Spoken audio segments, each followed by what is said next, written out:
A routine flight turns tense. It was supposed to be an ordinary evening. Sarah Collins, a distinguished black attorney based in New York City, had just wrapped up a grueling week in court. The clock had barely struck 8 p.m. when she arrived at JFK International Airport, her shoulders heavy with the weight of legal battles fought and won. She was ready for the peaceful retreat of her flight back to Los Angeles, a journey she often took for work and leisure. Dressed in a sharp navy blue suit that mirrored her professional poise, Sarah made her way through security with her usual calm efficiency. Her carry-on, a sleek leather bag that carried her laptop and case files, swung lightly at her side. As a frequent flyer, Sarah was familiar with the process, navigating the bustling terminal with ease. Her preferred airline, Skylink Airways, had always been her go-to for its reputation of comfort and professionalism. Tonight, however, that reputation was about to be tested. The gate area buzzed with travelers of all kinds. Business professionals engrossed in their laptops, families wrangling excited children, and solo passengers flipping through books or scrolling on their phones. Sarah quietly took her place in the boarding queue, offering a polite smile to the attendant scanning tickets. As she stepped onto the plane, she felt the familiar rush of cool cabin air and the faint hum of engines, signaling the beginning of her journey home. Sarah's seat was in the main cabin, a window seat in the second row. Though not luxurious, it was comfortable enough for the 5-hour flight ahead. As she settled in, she noticed a row across the aisle with an empty seat boasting extra legroom. After a long week spent in courtrooms, Sarah longed for a little extra comfort. She decided she'd inquire about moving to that seat once the plane took off. The boarding process continued without incident, passengers stowing their bags and chatting softly. Soon, the flight attendants began their pre-flight safety demonstration. Sarah leaned back, her thoughts drifting to the weekend plans awaiting her in Los Angeles. A quiet dinner with her sister, a long-overdue spa appointment, and some much-needed rest. As the plane taxied down the runway and ascended into the sky, Sarah finally began to relax.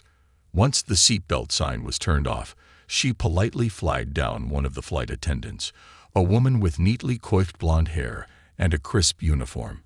Her name tag read Denise. "Excuse me," Sarah began with a warm smile. "I noticed the empty seat with extra legroom across the aisle. Would it be possible for me to move there?" Denise's demeanor shifted almost imperceptibly, but Sarah caught it. Her polite expression gave way to a guarded look, her tone clipped as she responded. "We don't allow passengers to switch seats without prior approval." "Oh, I understand," Sarah replied, still composed. "I was told by the gate agent it might be okay if there was availability. I just thought I'd check." Denise raised an eyebrow, her lips tightening. "I don't know what the gate agent told you, but this is my cabin, and I make the decisions here." Sarah blinked, surprised by the curt response. "Of course. I didn't mean to imply otherwise. I just thought." "I've already answered your question," Denise interrupted, her voice now louder than necessary. A few passengers nearby glanced in their direction, sensing the rising tension. Sarah, ever the professional, remained calm. "I see. Thank you for letting me know." Denise turned on her heel and walked away, leaving Sarah unsettled. She wasn't one to make a scene, but something about Denise's tone felt off. Was it the stress of a long flight manifesting as irritability, or was there something more to her dismissive attitude?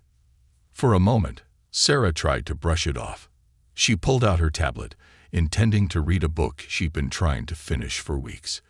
But the interaction lingered in her mind. She replayed Denise's words, her sharp tone, the way she had looked at her. It felt unnecessarily harsh, especially given the simplicity of her request. Half an hour later, Sarah decided to address the matter again, this time requesting to speak with a supervisor. She didn't want to escalate the situation unnecessarily, but she felt she deserved an explanation for why her simple query had been met with such hostility. When Denise returned to her aisle to serve drinks, Sarah calmly said, "I'd like to speak to the lead flight attendant, if that's all right." Denise's eyes narrowed, her irritation barely concealed. "Why? What's the issue?" "I'd just like to clarify the policy about seat changes," Sarah replied, her tone even. "I think it's best if I speak to someone else." "You think you know better than me?" Denise snapped, her voice rising. "I've been doing this job for years. I don't need you telling me how to do it." The passengers around them went quiet, their conversations fading as they turned their attention to the unfolding exchange. Sarah could feel their eyes on her, but she refused to let embarrassment or frustration show. "I'm not questioning your experience," Sarah said. "I simply want to understand." Denise cut her off again, her voice dripping with disdain. "You're just another entitled passenger thinking you can demand whatever you want." The words hung in the air, their sting sharper than any insult Sarah had expected. The weight of the moment settled over her, heavy and undeniable. She realized this wasn't just about a seat anymore. This was personal. For a moment, Sarah considered letting it go. She could sit back, endure the discomfort, and chalk it up to one person having a bad day. But a quiet voice inside her urged her not to. She had spent her career fighting for justice, for fairness, for the principle that everyone deserved to be treated with respect. This was no different. With a calmness she didn't entirely feel, Sarah reached for her phone.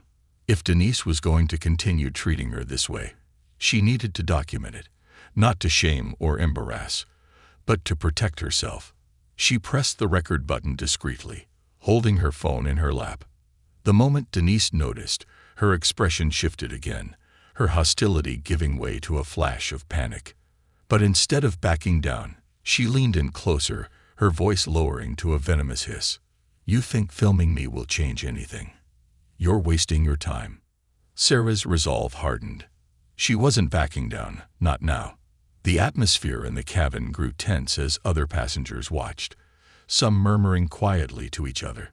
The flight, once a routine journey, had turned into a battleground of words and principles, and Sarah, calm and composed as ever, was ready to stand her ground. Tensions rise and lines are drawn. The atmosphere in the cabin of the plane had shifted dramatically. What had started as a simple query about an empty seat had now become a spectacle that no one on board could ignore. Sarah Collins, still seated and calm, maintained her professional composure as she documented the escalating situation. Her phone rested inconspicuously in her lap, recording the exchange between her and Denise, the flight attendant whose hostility had turned an ordinary request into a confrontation. Denise's demeanor had grown sharper with every interaction. Her body language, arms crossed tightly, eyes glaring, spoke volumes. Passengers nearby had begun whispering among themselves, their curiosity and discomfort palpable. Sarah glanced around, aware that the eyes of her fellow passengers were on her. She could feel their silent judgments, their internal debates about whether to intervene or remain silent. It wasn't lost on her that, as a black woman, she was navigating a situation fraught with unspoken dynamics. Standing up for herself was non-negotiable, but she also knew that any misstep could invite further scrutiny and potential bias. Denise had retreated to the galley momentarily, leaving Sarah to sit in the mounting tension. She could feel her pulse quickening, but she reminded herself to breathe deeply. Staying calm was her strength, one she had honed over years of courtroom battles. Still, this situation was different. Here, she was not in control of the narrative, at least, not yet. A shift in focus. Meanwhile, the murmurs among the passengers grew louder. A middle-aged man in the row behind Sarah leaned toward his seatmate, whispering, "What's her problem?" "It's just a seat." "I don't know," the other replied. "But that flight attendant is way out of line." Not everyone, however, seemed to share the same sentiment. Across the aisle, a woman clutching a designer handbag muttered, "This is why flights get delayed. People think they can do whatever they want." The divided opinions were typical of situations like this. Some passengers sympathized with Sarah's calm demeanor, while others sided with Denise, assuming she was simply enforcing the rules. No one, however, seemed eager to speak up, yet. Denise returned a few moments later, now visibly flustered. Her face was flushed, her lips pressed into a thin line. She approached Sarah's seat again, this time with a forced calmness that did little to mask her underlying anger. "Miss, I need you to stop recording immediately," she said, her voice tense, but lower than before, likely aware of the attention they were drawing. Sarah looked up, her expression steady. "I'm recording for my own protection. This situation has escalated unnecessarily, and I believe it's important to document what's happening."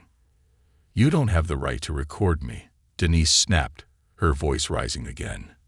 "Turn that off right now." "I'm well within my rights to record in a public space," Sarah replied evenly.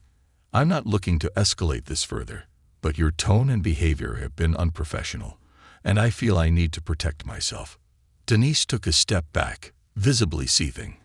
Her gaze darted around the cabin, likely realizing how much attention they were attracting. The whispers had grown louder, and several passengers were now openly watching the interaction. Some even held their own phones, ready to record if things spiraled further. The power of silence. It was then that Sarah's calm confidence began to shift the dynamic. Denise's frustration seemed to grow, not because of anything Sarah had done, but because of what she hadn't done. Sarah had not raised her voice. She hadn't insulted or belittled Denise, even as the flight attendant's behavior became increasingly hostile. Instead, she had responded with quiet strength, refusing to let Denise's aggression shake her. For Denise, this only made the situation more frustrating. Used to passengers either backing down or becoming confrontational, she was unprepared for someone like Sarah. Calm, composed, and unyielding. Finally, Denise stormed off again, muttering under her breath. Sarah exhaled slowly, feeling a flicker of relief, but knowing the situation was far from over. The captain intervenes. A few minutes later, a voice crackled over the intercom. "Ladies and gentlemen, this is your captain speaking. We're aware of a situation on board and are working to resolve it. We appreciate your patience." The announcement sent a ripple through the cabin. Passengers exchanged glances, their curiosity piqued. Sarah felt a surge of mixed emotions, relief that the situation was being acknowledged, but also uncertainty about what would happen next. A moment later, another flight attendant approached Sarah, this one older and exuding a calm, authoritative presence. Her name tag read Cynthia, and her demeanor was a stark contrast to Denise's. "Miss Collins," Cynthia began, her tone respectful, "I'm the lead flight attendant on this flight. I understand there's been an issue. May I sit here for a moment to discuss it with you?" "Of course," Sarah said, gesturing to the empty seat beside her. Cynthia sat down, folding her hands in her lap. "I want to apologize for any inconvenience or distress you've experienced. Can you explain to me what happened?" Sarah recounted the events succinctly, her tone measured and professional. She explained her initial request, Denise's response, and how the situation had escalated. She also mentioned her decision to record the interaction, emphasizing that it was for her own protection. Cynthia listened attentively, nodding occasionally. When Sarah finished, she said, "Thank you for explaining. I'm very sorry for how this has unfolded. I'll speak with Denise and see what we can do to resolve this." As Cynthia stood to leave, Sarah added, "I appreciate your willingness to address this, but I do want to make it clear that the tone and manner in which I was spoken to were unacceptable. This isn't just about the seat." Cynthia nodded again, her expression serious. "I understand. I'll handle it." A divided cabin. As Cynthia made her way to the galley, the murmurs among the passengers grew louder. The situation had become the unofficial entertainment for the flight, with everyone forming their own opinions. In the back of the plane, a group of young adults whispered animatedly. "She's handling it so well," one of them said, watching Sarah. "I don't think I'd be that calm." Another passenger, an older man in a business suit, shook his head. "This whole thing is ridiculous." The flight attendant was out of line from the start, but not everyone was supportive. A woman 2 rows ahead muttered to her husband, "This is why people hate lawyers." always making a scene. The division among the passengers mirrored a broader societal trend: how people perceive and respond to moments of tension, especially those involving race and authority. Sarah, seated quietly with her phone still recording, was acutely aware of this. Denise's last stand. Denise, meanwhile, had retreated to the galley, where she was pacing nervously. Her earlier confidence had faltered, replaced by a growing awareness of how much trouble she might be in. Still, she couldn't bring herself to apologize. Instead, she clung to her belief that she had been enforcing the rules and that Sarah was the one making things difficult. When Cynthia approached her, their conversation was hushed but intense. Denise gestured toward the cabin several times, her voice rising slightly as she defended her actions. Cynthia, however, remained calm, her professional demeanor unwavering. Finally, Cynthia returned to Sarah's seat. "Miss Collins," she said, her tone serious, "I've spoken with Denise, and I want to assure you that her behavior will be addressed. In the meantime, if you'd still like to move to the seat you originally requested, you're welcome to do so." Sarah hesitated for a moment, then nodded. "Thank you. I appreciate your handling of this." As Sarah gathered her belongings to move, she noticed several passengers watching her, their expressions ranging from supportive to curious. She met their gazes briefly before settling into the new seat, the calm before the storm. For the rest of the flight, the cabin remained quiet, the earlier tension lingering in the air like a storm that had yet to fully dissipate. Denise stayed out of sight, leaving Cynthia and the other attendants to handle the rest of the service. Sarah, seated in her new spot, felt a mix of emotions: relief that the immediate conflict was over, but also frustration and exhaustion. She knew this wasn't the end. The incident had been too public, too charged, to simply fade away. What Sarah didn't realize was that the video she had recorded would soon spark a firestorm that no one, not Denise, not the airline, and certainly not Sarah herself, could have anticipated. A viral moment, and the firestorm begins. The plane landed at Los Angeles International Airport with an air of subdued tension. Sarah Collins, now seated in the extra legroom seat she had initially requested, took a deep breath. She felt the weight of the experience pressing down on her as she gathered her belongings. The flight attendant who had treated her so poorly, Denise, was nowhere in sight, likely remaining in the galley to avoid further confrontation. Sarah exited the plane quickly, eager to put the unsettling incident behind her, but she couldn't shake the feeling that this wasn't over. She had stopped recording midway through the flight, but the video she had captured was still on her phone, a vivid account of the unprofessionalism and hostility she had endured. At first, she debated what to do with it. Sharing it publicly felt extreme, but staying silent didn't sit right either. As she waited for her luggage, Sarah opened her phone and scrolled through her gallery to review the footage. Watching Denise's hostile demeanor and sharp words again stirred something in her. She knew she couldn't ignore what had happened, not just for herself, but for others who might have experienced similar treatment and lacked the platform or means to speak out. Taking a steadying breath, Sarah uploaded the video to her social media accounts. She didn't embellish or editorialize. Instead, she added a simple caption: "I was denied basic respect on my flight today. This is how I was treated for politely requesting a seat change. We deserve better." With the video posted, Sarah turned off her notifications, thinking she'd revisit the matter later. For now, she needed to decompress and recover from the emotional exhaustion of the day. The video takes off. Unbeknownst to Sarah, the video quickly gained traction. Within an hour, it had been shared thousands of times. Social media platforms buzzed with reactions. Some users expressed outrage at Denise's behavior, calling it unprofessional and discriminatory. Others applauded Sarah's composure and her decision to record the interaction. The hashtag Justice for Sarah began trending within hours. People from all walks of life shared their own stories of being disrespected or dismissed in public spaces, particularly as Black professionals. The conversation was no longer just about Sarah. It had grown into a larger discussion about racial bias and customer service in industries where professionalism should be paramount. News outlets picked up the story almost immediately. By the next morning, the video had been featured on several major networks, and clips of Sarah's calm responses to Denise's hostility were being replayed on television and online. Pundits debated the incident, with some framing it as an example of systemic issues in corporate culture and others attempting to downplay the event as an isolated misunderstanding. Denise faces scrutiny. As the video spread, so did the scrutiny of Denise, the flight attendant at the center of the controversy. Within hours, internet sleuths had uncovered her social media profiles. Old posts and comments, some of which hinted at discriminatory attitudes, began circulating online.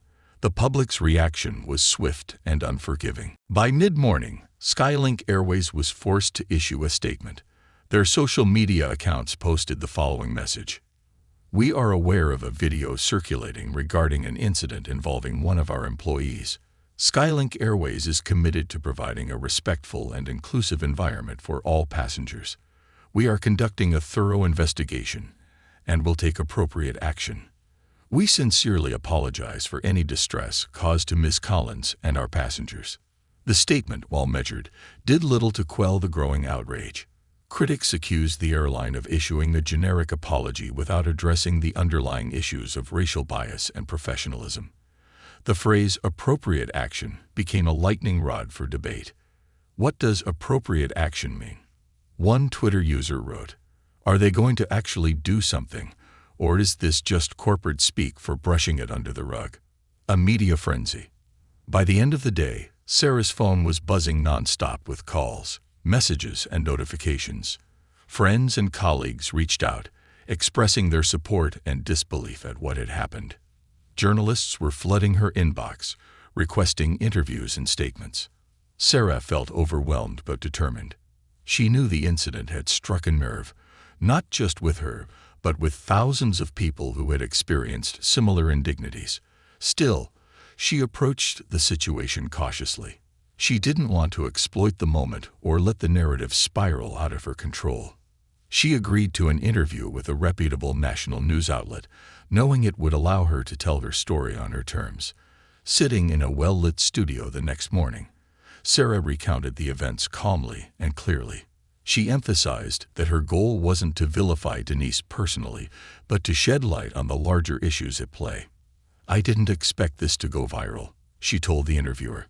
"I just wanted to document what happened because I felt it was important to protect myself. This isn't just about me. It's about how we, as a society, treat people, particularly those who are Black, professional, and asking for basic respect." Her words resonated deeply. Clips from the interview were shared widely, and Sarah quickly became a symbol of resilience and dignity in the face of adversity. The airline's response. Skylink Airways, now fully embroiled in a public relations nightmare, scrambled to address the situation. Behind closed doors, executives debated how to handle the fallout. Should they fire Denise outright? Would that appease the public, or would it be seen as a superficial solution? Could they afford to admit fault without opening themselves up to potential lawsuits? In the end, the airline decided to terminate Denise's employment, citing a violation of their code of conduct. The announcement was made in a second, more detailed statement. "Following a comprehensive review of the incident involving Ms. Collins, we have determined that the behavior of our employee did not meet the high standards we expect at Skylink Airways. The employee is no longer with the company. We are taking steps to ensure incidents like this do not occur in the future, including enhanced training for our staff on diversity, equity, and inclusion." The statement was met with mixed reactions. While some applauded the swift action, others criticized the airline for what they perceived as a reactive, performative measure. Activists and commentators began calling for broader systemic changes within the airline industry, arguing that firing one employee wouldn't address the root causes of such incidents. The public speaks out. As the days passed, the story showed no signs of fading. Public opinion remained divided, but the majority seemed to side with Sarah. Social media was flooded with posts under hashtags like hashtag Justice for Sarah, hashtag #RespectAntHiskies, and hashtag Dignity for All.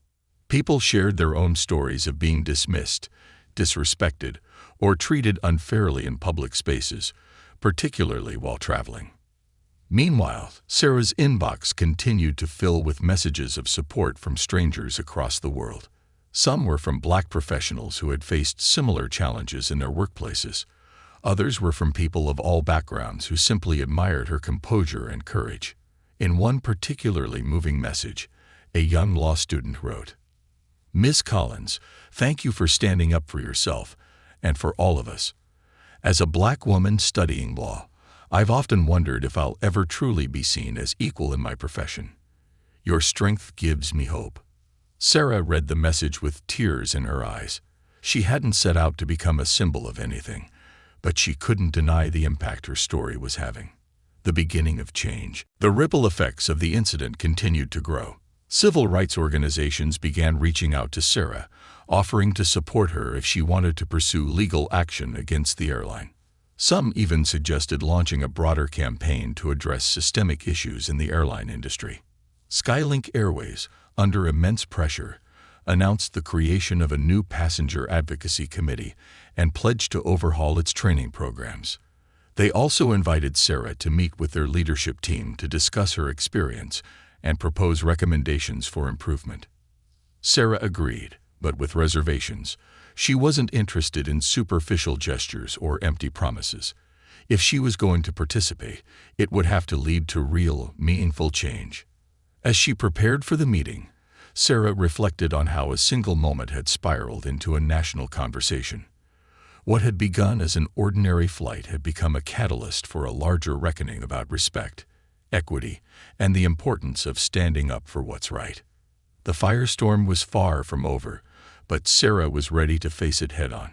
She wasn't just fighting for herself anymore. She was fighting for everyone who had ever been made to feel small, dismissed, or invisible.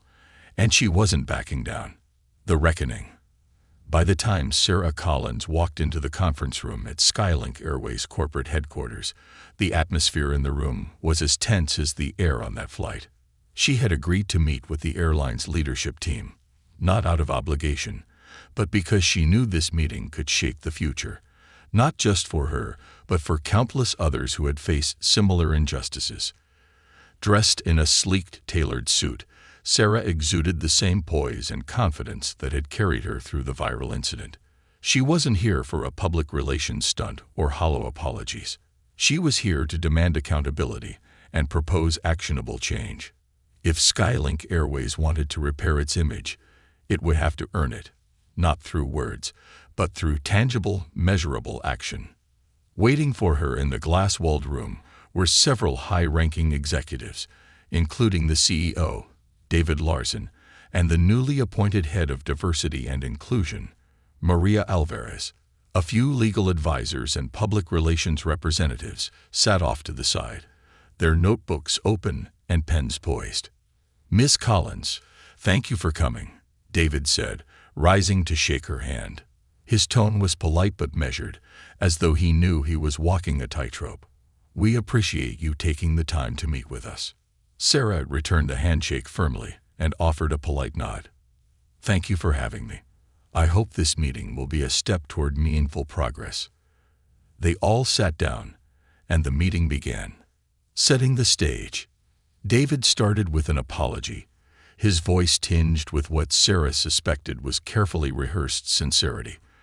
"On behalf of Skylink Airways, I want to extend our deepest apologies for the experience you had on our flight. It was unacceptable and does not reflect our company's values. We take full responsibility for the actions of our employee."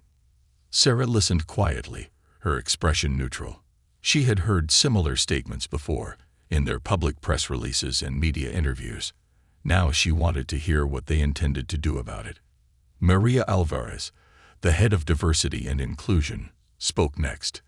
"Ms. Collins, we've launched a comprehensive review of our policies and practices, particularly those related to training and employee conduct.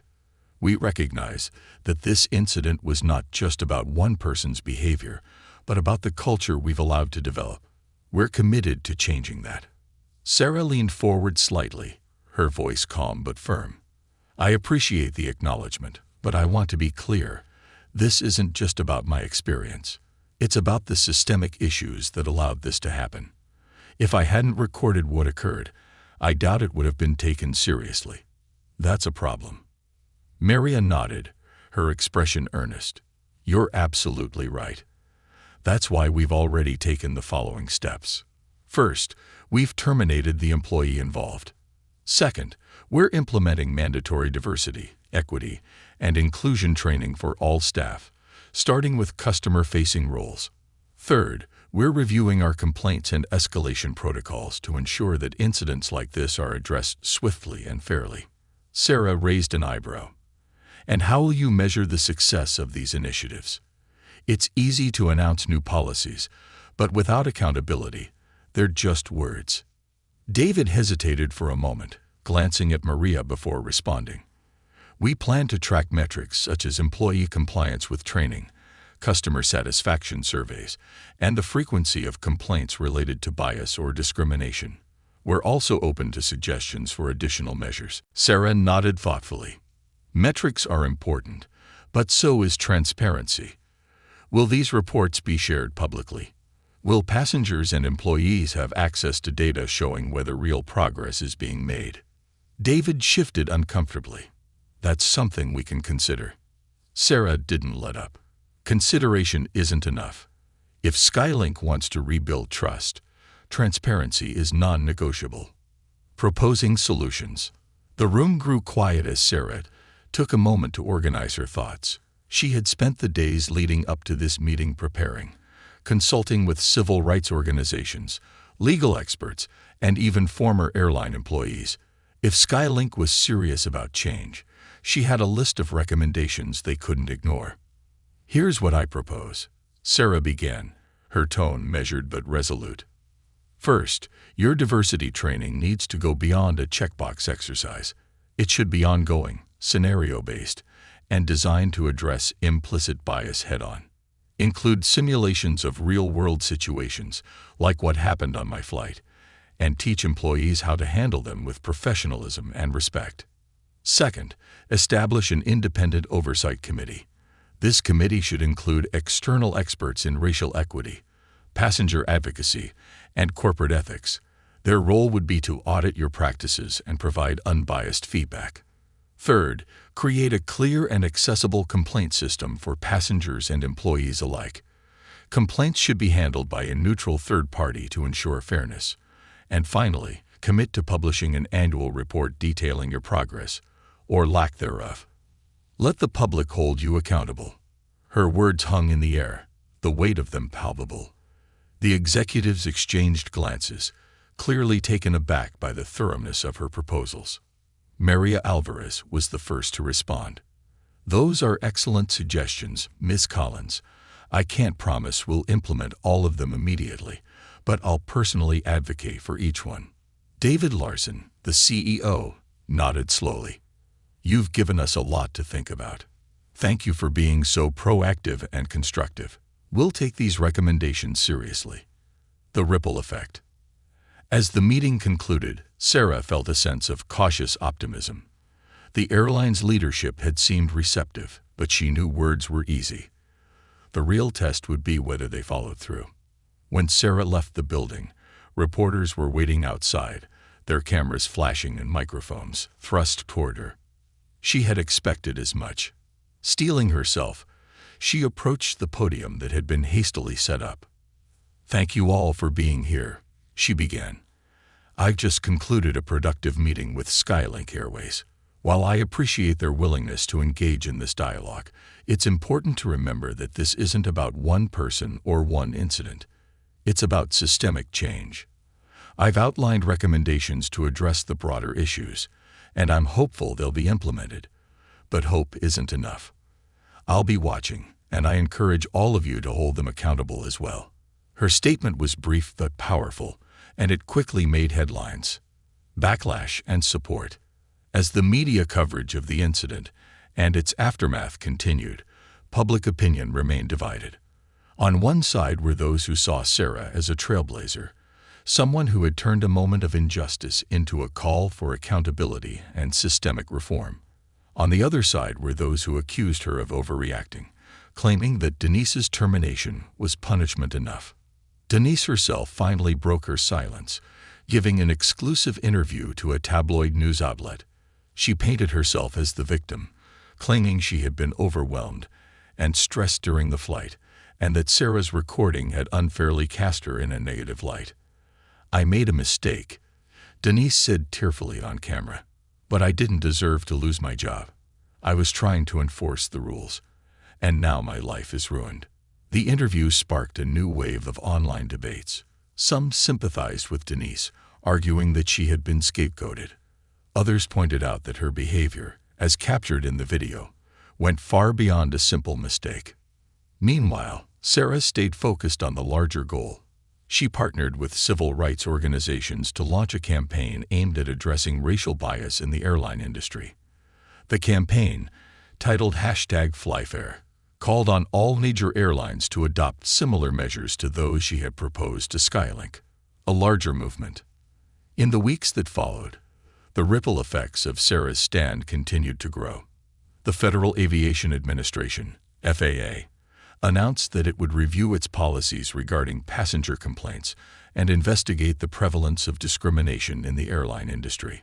Advocacy groups organized town halls and forums to give passengers a platform to share their stories. Skylink Airways, under intense scrutiny, began rolling out new training programs and publicly shared updates on its progress. They even invited Sarah to participate in the development of these initiatives, a role she accepted reluctantly but with determination. The viral incident had transformed into a movement, one that challenged not just the airline industry, but the broader culture of how people in positions of power treat others. For Sarah, it was a reminder of the power of standing up for what's right, even when the odds seem stacked against you. And as she watched the changes unfold, she felt a deep sense of fulfillment. The road ahead was long, but progress had begun, and she was determined to see it through. The catalyst for change.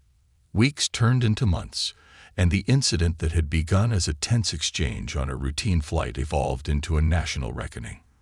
Sarah Collins, once an unknown passenger trying to make her way home, had become a symbol of resilience and justice. Her story ignited conversations about respect, accountability, and racial bias in spaces as public and seemingly neutral as an airplane cabin. The narrative had grown far beyond her personal experience, touching lives she'd never imagined reaching. The broader impact. The hashtag Justice for Sarah continued trending on social media, but it had evolved. It was no longer just about Sarah. It was about a broader movement. Passengers from all walks of life began sharing their own stories of mistreatment on flights. Many of these stories had strikingly similar elements: dismissive tones from flight attendants, racial microaggressions, and policies that seemed to be enforced selectively. Advocacy groups seized on the momentum. One organization, FlyFair, became a leading voice, demanding systemic reforms across the airline industry. They released a report highlighting patterns of racial discrimination in passenger treatment, supported by testimonials and data.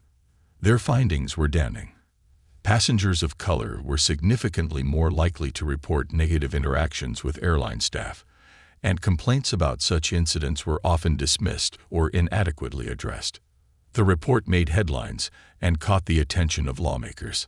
Several members of Congress called for hearings to investigate racial bias in the airline industry, and the Department of Transportation announced plans to conduct its own review of airline policies and practices. Sarah's reluctant role. Throughout this whirlwind, Sarah struggled with her new role in the spotlight. While she appreciated the support and recognition, she hadn't set out to become a public figure or an activist. Her initial goal had been simple: to ensure she was treated with dignity and respect. But the overwhelming public response made it clear that her story had struck a chord far deeper than she'd anticipated. She found herself fielding invitations to speak at events, appear on panels, and collaborate with organizations. At first, she hesitated, unsure if she wanted to step further into the public eye. But as she read the messages pouring into her inbox, stories from other Black professionals, passengers, and even airline employees, she realized her voice could make a difference. One message, in particular, stood out.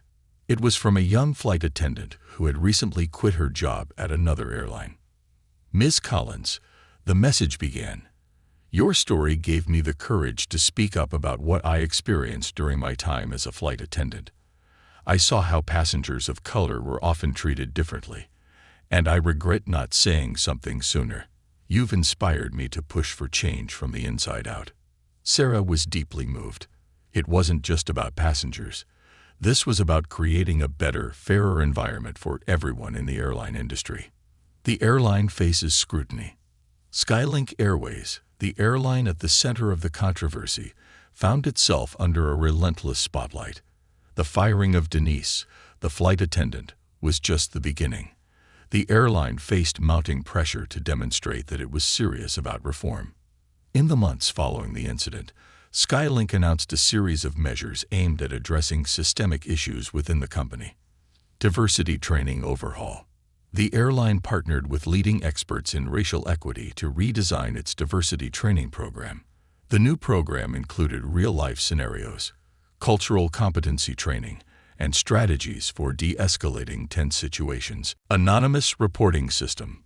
Skylink implemented a new anonymous reporting system for both employees and passengers, ensuring that complaints could be made without fear of retaliation. Public accountability reports. The airline committed to publishing annual reports detailing their progress on diversity and inclusion initiatives. These reports included data on complaints, outcomes, and employee feedback. Passenger Advocacy Panel. Skylink created an independent passenger advocacy panel composed of civil rights leaders, industry experts, and former passengers like Sarah. The panel's role was to provide recommendations and hold the airline accountable for its commitments. While these changes were lauded by some as a step in the right direction, others remained skeptical. Many pointed out that similar promises had been made by corporations in the past, only to fizzle out once public attention waned. A divided public. As the changes were rolled out, public opinion remained divided.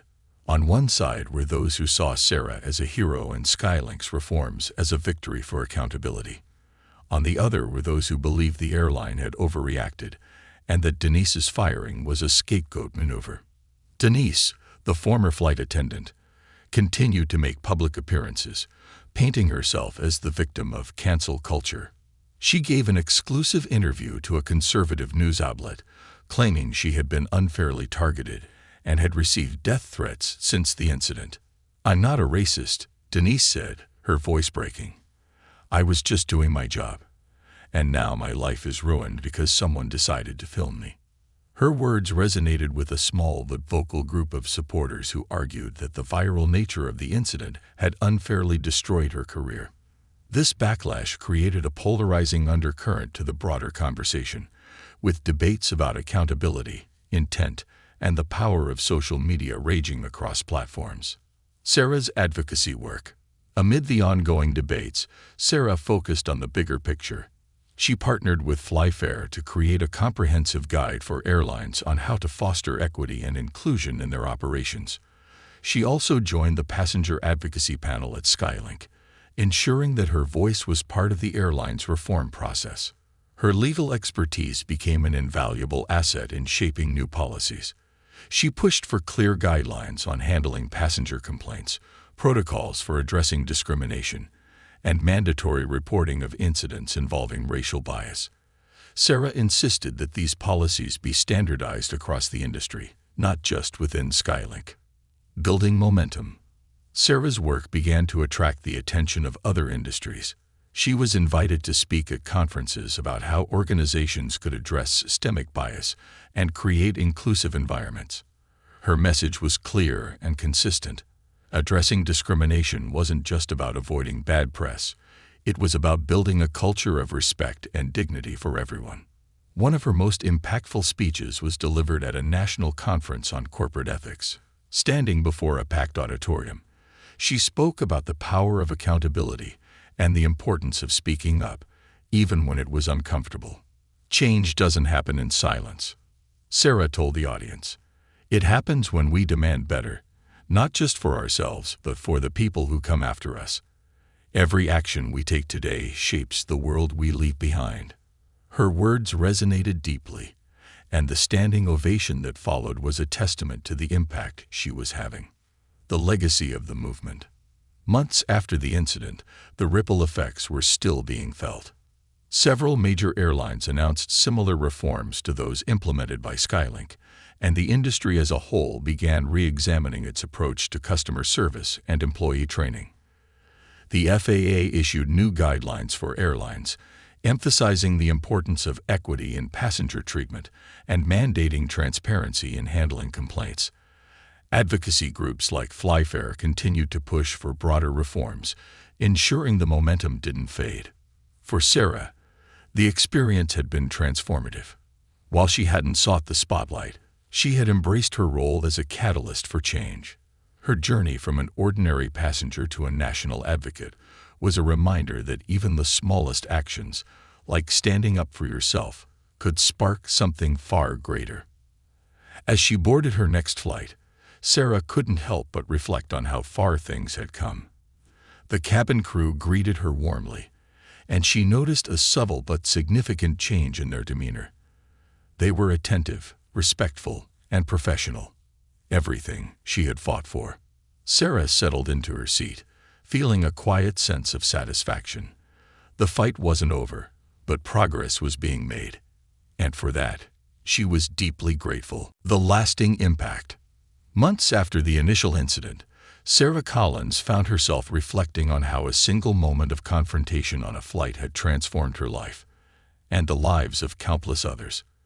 What had started as an unpleasant encounter had sparked a national movement, forcing the airline industry and the broader public to confront uncomfortable truths about systemic bias, accountability, and the importance of respect.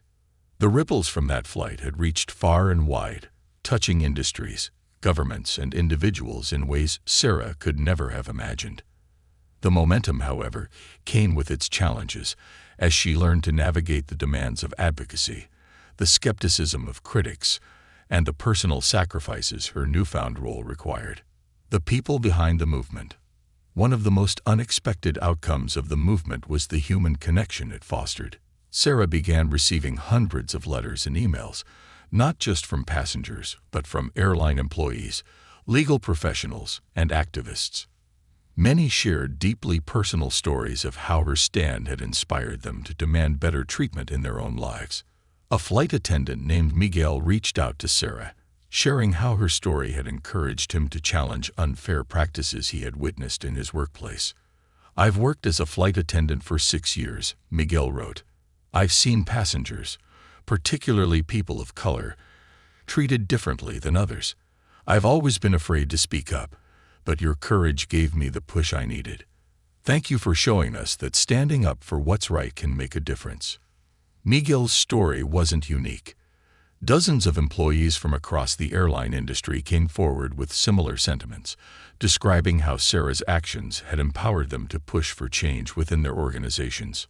For Sarah, these stories were a source of motivation. She realized that the movement wasn't just about passengers. It was about creating a culture of equity and respect for everyone involved. From travelers to employees working behind the scenes. The corporate response. Skylink Airways, the airline at the center of the controversy, had taken significant steps to address the fallout. While their initial response had been criticized as reactive and superficial, the company eventually demonstrated a genuine commitment to reform. They launched a new initiative called Fly with Dignity, aimed at fostering equity and inclusivity across all operations. The initiative included transparent reporting. Skylink began releasing quarterly reports detailing passenger complaints, diversity training compliance, and progress on equity initiatives. These reports were made publicly available, ensuring transparency and accountability. Diversity Leadership Council. The airline formed a council that included external experts, employee representatives, and passengers like Sarah. The council was tasked with overseeing the implementation of reforms and ensuring that the company's promises translated into action. Passenger advocacy training. All customer-facing employees underwent extensive training on how to handle difficult situations respectfully and professionally. The training included real-world scenarios based on incidents like Sarah's, emphasizing de-escalation and empathy. Restorative Justice Program. Skylink introduced a restorative justice program for employees accused of discriminatory behavior. Rather than simply terminating staff, the program focused on education, accountability, and rehabilitation, ensuring that employees had the opportunity to learn and grow. These measures garnered mixed reactions. While some praised the airline for its efforts, others remained skeptical, questioning whether the changes would stick once public scrutiny faded. Sarah herself approached these developments with cautious optimism, acknowledging the progress while remaining vigilant about the work still to be done. The legal ramifications. Sarah's decision not to pursue legal action against Skylink Airways had been a deliberate one. While many urged her to take the airline to court, she believed her energy was better spent advocating for systemic change rather than engaging in a protracted legal battle. However, her case still had legal implications. Civil rights organizations used her story as a catalyst to push for broader reforms in the airline industry. Class action lawsuits were filed against other airlines accused of similar discriminatory practices, and these cases gained traction in federal courts. Sarah also collaborated with lawmakers to draft the Passenger Bill of Rights, a legislative proposal aimed at protecting travelers from discrimination and ensuring transparency in how airlines handled complaints. The bill, still in its early stages, had the backing of several influential senators and advocacy groups. A personal journey. While Sarah's public work flourished, the personal toll of her advocacy work became increasingly apparent. Her once quiet life as a lawyer had been upended by constant media attention, speaking engagements, and collaborations with advocacy groups. The demands on her time were relentless, leaving little room for the personal relationships she had once prioritized. Her sister, Maya, expressed concern during one of their rare dinners together. "You've been doing so much good, Sarah," Maya said, her voice filled with both pride and worry. "But don't forget to take care of yourself. You can't pour from an empty cup." Sarah nodded, knowing Maya was right. The pressure to maintain her role as a public advocate often left her feeling drained. She began carving out time for herself, whether through quiet evenings at home, yoga classes, or simply reading a book, moments that helped her recharge and reconnect with who she was outside of the movement. The critics' chorus. Not everyone supported Sarah's efforts. Critics accused her of exploiting the incident for personal gain, claiming that her rise to prominence was undeserved. Online forums and opinion columns debated whether she had overreacted to the initial confrontation with Denise, with some suggesting she should have let the matter go. These criticisms weighed on Sarah, but she refused to let them derail her mission. She had learned early on in her career as a lawyer that standing up for justice often invited backlash. It was a price she was willing to pay. In one particularly poignant interview, she addressed her detractors directly. "Some people think I should have stayed silent, that I should have let the incident go. But silence doesn't change systems. It doesn't demand accountability. If my story makes even one person feel empowered to stand up for themselves, then it's worth every criticism I've faced." A new chapter. Nearly a year after the incident, Sarah attended an event hosted by the Passenger Advocacy Coalition, an organization that had grown out of the movement she had helped spark. The room was filled with people whose lives had been touched by her story, passengers, employees, and activists alike. As Sarah took the stage to deliver the keynote address, she felt a deep sense of gratitude. The journey had been challenging, but it had also been transformative. She began her speech with a simple but powerful message. This isn't just about one flight or one airline. It's about creating a world where respect isn't optional, where dignity is a given, and where every voice matters. Change starts with courage. The courage to speak up, to demand better, and to hold systems accountable. Together, we've already come so far, and together, we'll go even further." The room erupted in applause, and for a moment, Sarah allowed herself to take it in. This was more than a movement. It was a legacy, one she was proud to have helped create. As the event concluded, Sarah stepped outside into the cool evening air. Looking up at the stars, she felt a quiet sense of peace. The fight wasn't over, but the foundations had been laid. And for the first time in months, she felt hopeful, not just for herself, but for everyone who believed in the power of change.